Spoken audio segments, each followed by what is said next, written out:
What's up, everybody? It's your host, CLERIC-FARMS, and in today's video, guys, I got a special guest with me today. His name is Matt, OG Matt, that is. How are you doing, Matt?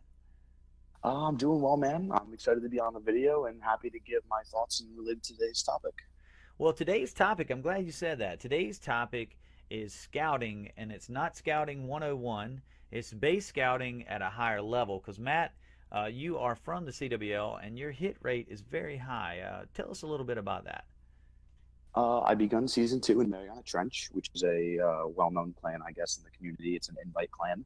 And I did 4 CWL wars there where I hit fresh 7 through 8. My one fail was due to a missed queen ability that I overlooked during a Lalo portion of my raid. Total human error, should have been a 3-star, it was 99%. I then used my transfer to Bad Intentions, which is a CWL Rising clan. There I did 6 more wars on my Town Hall 9 and hit 11 for 12. Nice. Fresh Town Hall bases. Yep, that's it. Nice. And if people don't know what the CWL is, and we just got to assume some people watching this video don't know that, it's kind of like the NFL of Clash. That's what I'll call it. That's a fair way to put it. Yeah, it's the highest level of attacking in the game currently. So, and Matt, you are at the highest level of the game, and so therefore, with the hit percentage like yours, that speaks a lot about your attacking prowess. So that's why I had you on this video. And guys, the topic of this video basically is scouting, but it's at a high level. And we're gonna look at this base through the eyes of a high level attacker. And he's gonna break down, Matt is gonna break down my base per se. This is one of my bases we're looking at right now. And he's gonna break this down, this base, and tell us what the weaknesses is and why. So Matt, if you will, go ahead, you take over and just take a look at my base. And Alrighty, man, I'm opening up now. Right. Alright, so there are a few things I see right away. You have an Island Expo, which is clearly meant to mess with Lalo pathing, as well as 2 sweepers pointed in 2 different directions. So the intent there is well-founded. Your mortars along the top are a little clumped, which would make it easier for me to set a funnel at the top if I was going to do a stoned hobo style of attack, meaning I would do wide wizard funnels and then come down the middle of the base with boulders before hogging deer outside. Right. However, I do like the placement of the ADs, and I feel as though with some well-placed wall breakers and a nice jump spell, I could gut this core getting... Alright, so let me tell you what my initial thoughts are. Mm-hmm. If I'm looking at this, and I need to figure out a way to Lalo it, my first thoughts are going to be a golem on the mortar at 430-ish, with just 1 wizard on the top right of that army camp. I don't want to invest too much there because I have to come up higher. It should go to the army camp and then directly into the mortar. I'm probably going to lose that golem, which isn't the worst thing in the world. Now that I think about it, I could probably baby dragon that mortar, and I think that's what I have to do. Okay, I think you could definitely do I think that. I'm going to baby drag that mortar, and what that's going to allow me to do is that's going to allow me to set this funnel significantly higher. So I'm also trying to avoid that mortar at 1 o'clock, because that's not where I want to send in my bowlers, but I do need to wizard funnel off that portion. So I'm going to probably drop 1 golem at 3 and walk it to that archer tower. I think if I drop it at around 245, it won't see the mortars in its line of sight. The golem usually sees between 8 and 10 tiles away from it, so as long as you're dropping it at a point that's closer to the archer tower than it is for those mortars, you can pretty much rely on that range to walk. So you're talking about the archer tower around 230-ish or so in there somewhere? Yes. Okay, Yeah. I got you. Yeah, I'm on it. Okay, so you see what that is. Yep. Alrighty then. So, I mean, as far as the funnel goes, I'm going to baby drag down that mortar and then probably drop another wizard on the barrack.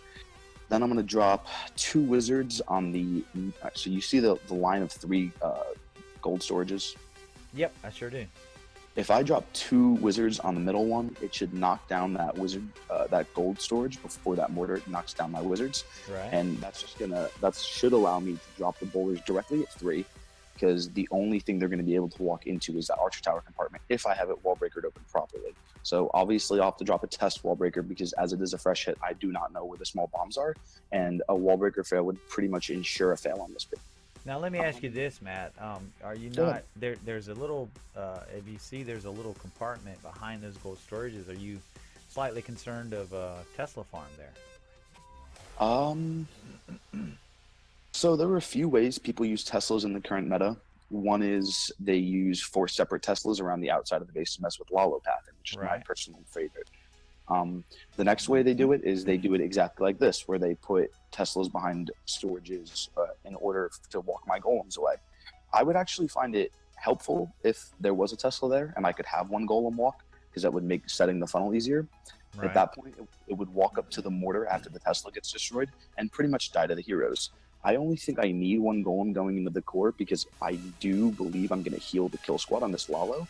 Um, Right. so I wouldn't have a problem with that. But that is a good point. And for people that don't see bases the way I do, that is something to observe. The other place I see possible Tesla locations are at 9 o'clock, a single Tesla outside of the cannon, at 6 o'clock on either side of the army camp.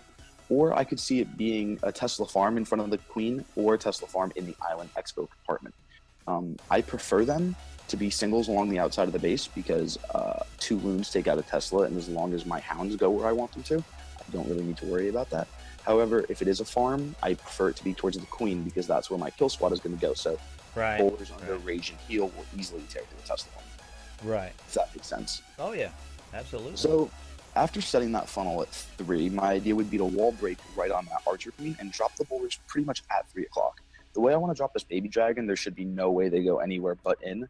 And then along with the bowlers, I will drop my king, my queen, and my other golem if I haven't already. As far as on this attack, I'm one of the only people that I know that use it, and a lot of people find it really overcomplicated, but it's very effective if you use it the right way.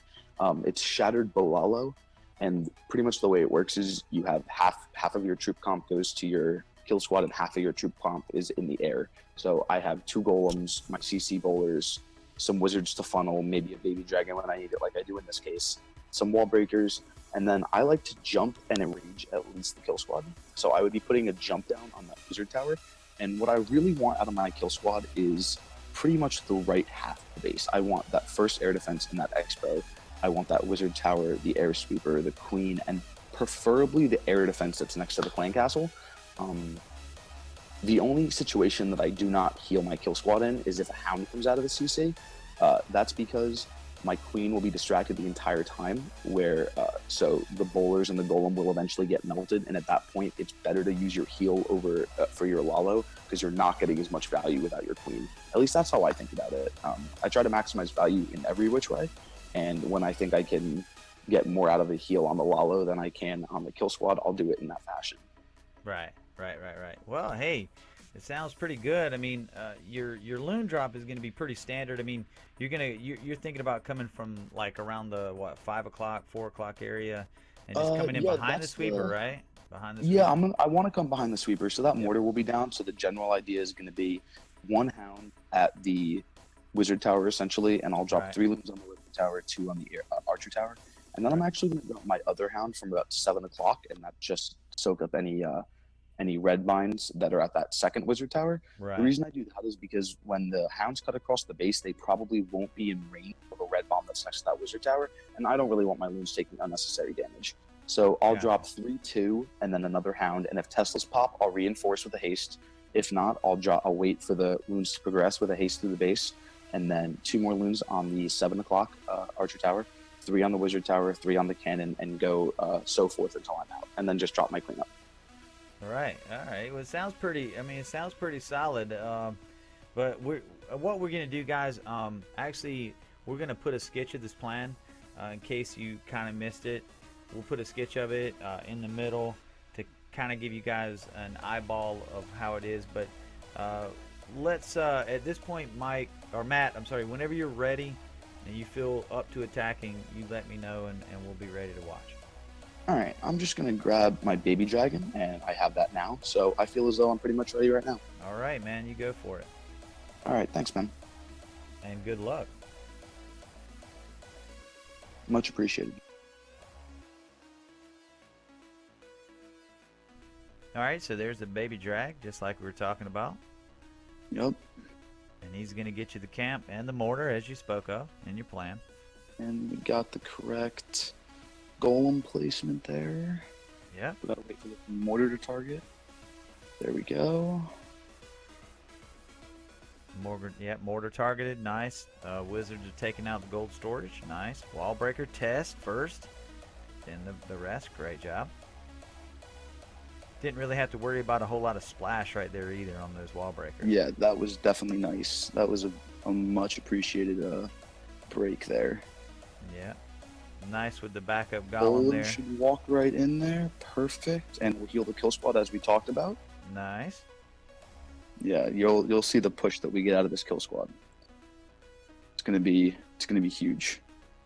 Oh yeah. Queen's gonna get that air defense. As soon as she does, we can start the Lalo. You might even get 3 AD down. Oh wow. Oh, I did not want that. Fuck. Well, yeah. Well, most people think I'm kidding when I say that, but I really mean that. I did not want Well, that you at wanted all. the pop from your hounds. I understand that, and plus everything would have been Oh, targeting. that's not the problem. It's the way it messes with my pathing. Right. I got you. Get this down and this down. But you're still good And here. this down in the corner. Oh, we got a troll Tesla. You troll. Yeah. All right, and then we'll get this loon down to distract this wizard tower. Hopefully I dropped that in time. I did indeed. All right, last haste, and we'll take a look at where we need to clean up.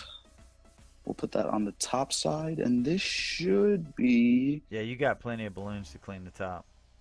Yeah, that should be good. I'm going to put down this... Yeah, all right, well, there it is, man. That's pretty much that's the general idea. I think so. I think it's going to be a 3 here, Matt. Yeah, I mean, sometimes this attack gets pretty close on time because normally I only had 2 wizards and 4 archers for cleanup, but because I needed the baby dragon, I was left with, I think, 1 wizard and 2 archers. So it gets a little sketchy, but I mean, normally the kill squad on this push, since you are investing 2 golems, which is 30 troop space, your clan castle, which is 30 troop space, your wizards, which is 35 troop space, both of your heroes and 3 spells, you're looking for like 40% of the base at least. And Right. I got that, and I got more than I asked for with that air defense. That almost actually screwed up my attack, but I guess my advice to people who are fresh hitting is when something like that happens, don't panic, stick to your plan. And That's basically, pretty much all I got. it looks like you're just using a shattered gobolaloon, but the way you deployed, it was almost like a cold-blooded deploy. You threw that backup golem in after the wall breakers done their job, got in, and then you dropped the secondary golem. Not kind of like a standard deploy with a shattered entry. Right, and I can explain why if you'd like. Basically, you had that island compartment, which is just used for golem deflection, and it's used very effectively, by the way, Right. such as in that base. And on the top, you had that mortar. So if I had spread my funnel wider, first, I would have needed more wizards to funnel off all the HP by the town hall. Right. And second of all, I would have been in trouble because of, maybe not in trouble, but the heroes would have melted my golem. So instead, because of the angle that golem displacing, I guess, island part of your base allowed me to use it to my advantage, in the sense that I only used 1 golem to funnel, and then I snuck in my troops on an angle. On a lot of bases, you can't do that, and you have to set wider funnels. Right. But Right. on a That base was like this, that was really you know, nice. Very intricate. I like the way the wizards came in. The attention you paid to targeting, like the mortar targeting the golem first, and then you drop those wizards. I mean, that's the kind of stuff that people need to look at when they're scouting. I mean, this is high level scouting, and if it's too over the top for some of the viewers, we might go into a lesser scale of scouting. But right now, I'm just trying to give them how this type of level, because I think everybody pretty much in the game knows how to funnel. I mean, honestly, Right. this is the type of scouting that they don't understand, and guys of your caliber obviously understand this type of scouting and can rip apart a base really quickly. So I was pretty impressed with it, Matt. It was an excellent hit, man. Well, I appreciate that, and I mean, every base is different, so every base calls for maybe a little less or a little more scouting. But when you do get more comfortable with a certain attack style, for example, this is the attack I used in probably 80% of my CWL hits. You kind of learn what you look for. For example, I look for 2 air defenses, the clan castle, a sweeper, and the queen. On a queen walk, I look for 6 or 4 to 5 point defense, and then a good entry for my golems. It really comes down to how you how you break down a base. And a lot of people think advanced scouting takes 20 to 30 minutes on each base. That really isn't true. I spend maybe 10 minutes planning my CWL hits because I don't find, I mean, it's not that Town Hall 9 is easy. It's just that once you learn how to hit bases with the certain attack that you're comfortable with, you know what you're looking for. And it just kind of takes that getting used to phase. And I think a lot of players get lazy at that. Oh, I'm new, I don't want to take the time to learn this phase, when in all actuality, it wouldn't take you that long.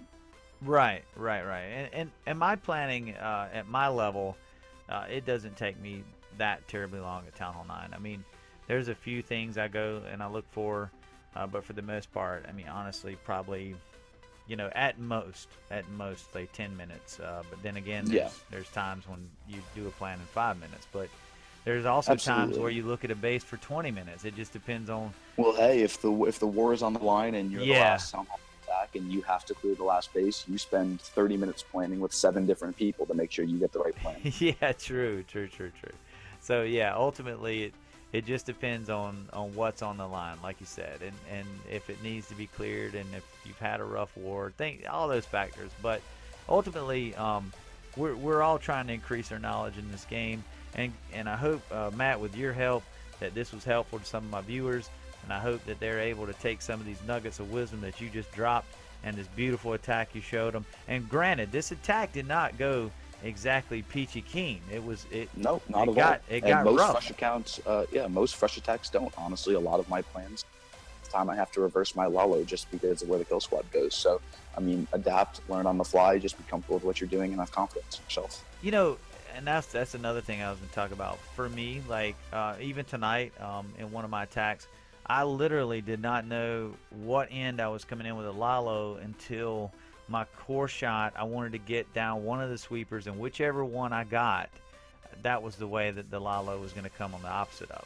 So yeah, that's a great way to do it. Yeah, so I just didn't want to fight sweepers. I could come in either side. I had a side I preferred, just because of how it shaped up, but the other side was just as viable. So I mean, ultimately, there's times that I really just watch my core shot and I just wait for that moment where, which is the best side. I don't force a plan on the base if my core shot didn't go to plan. You know what I'm saying? Yeah, no, agreed. And if I could offer one last piece of advice, it would be, when you're scouting, if you have that little bit of extra time and you're in a situation like you said, it depends on where the kill squad goes, have 2 plans ready. Look at the base and say, okay, if this is the way the kill squad goes, then I'll Lalo in this direction. I'll put my loons here. My spells will go here. However, if the Lalo comes in on the other side and it ends up working out a different way, well, hell, I'm ready for that too. I can put these loons here, and the path thing will still work out, and I know where I'm dropping my spells and where I'm putting my cleanup. So if you have the time to invest into scouting and you really want to make sure you have all of your bases covered, spend 10 more minutes and have plans for both outcomes. Well, that sounds great, man. Well, Matt, I tell you what, man, I really appreciate having you on, man. Thanks for stopping by. It's been really awesome listening to you break down these bases. And guys, I hope you enjoyed watching this episode. And that's going to do it. It's going to be a wrap here, guys. So with that being said, I am out of here.